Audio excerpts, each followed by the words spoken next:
నమస్తే, welcome to KK news. నేను శ్రీదేవి. వారం వారం పోలవరం, ఇది ఏపీ సీఎం చంద్రబాబు విధానం.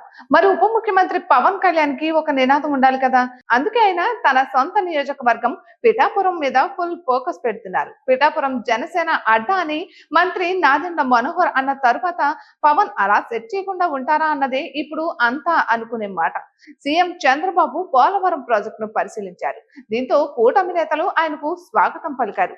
ఈ క్రమంలో వైసీపీ ఎమ్మెల్సీ జయమంగళం వెంకటరమణ చంద్రబాబును చూసి నమస్కరించారు, కాలికి దండం పెట్టారు. 2019 ఎన్నికల్లో తెలుగుదేశం పార్టీ తరఫున పోటీ చేశారు జయమంగళం వెంకటరమణ.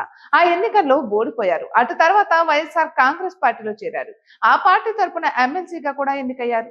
అయితే 2024 ఎన్నికల్లో జగన్మోహన్ రెడ్డి ఆయనకు టికెట్ ఇచ్చేందుకు నిరాకరించారు.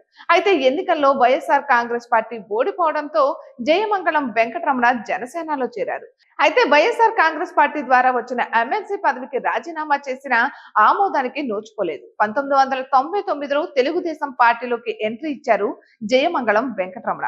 2005లో జరిగిన స్థానిక సంస్థల ఎన్నికల్లో కైకలూరు జడ్పీటీసీగా ఎన్నికయ్యారు. ఇక 2009లో కైకలూరు టికెట్ దక్కించుకుని ఎమ్మెల్యే అయ్యారు. 2014లో కైకలూరు సీటును బీజేపీకి పొత్తులో భాగంగా కేటాయించారు. ఇక 2019లో మాత్రం టీడీపీ టికెట్ పై పోటీ చేసి ఓడిపోయారు. 2024 ఎన్నికలకు ముందు వైఎస్ఆర్ కాంగ్రెస్ పార్టీలో చేరగా ఎమ్మెల్సీ పదవి దక్కింది. అయితే జయమంగళం వెంకటరమణ టీడీపీలో చేరతారని అంతా భావించారు. ప్రస్తుతం కైకలూరు ఎమ్మెల్యేగా కామినేని శ్రీనివాస్ ఉన్నారు. ఆయన బీజేపీ నేత. అయితే జయమంగళం వెంకటరమణ టీడీపీలో చేరకుండా జనసేనలో చేరడంతో అంతా ఆశ్చర్యపోయారు.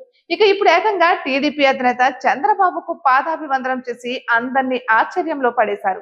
తద్వారా చంద్రబాబుకు తనపై ఉన్న అభిప్రాయాన్ని మార్చడానికే ఇలా చేశారన్న కామెంట్స్ కూడా వినిపిస్తున్నాయి. ఇటువంటి మరెన్నో వీడియోస్ కోసం కేకే న్యూస్ తెలుగు ఛానల్ ని సబ్స్క్రైబ్ చేసుకోండి.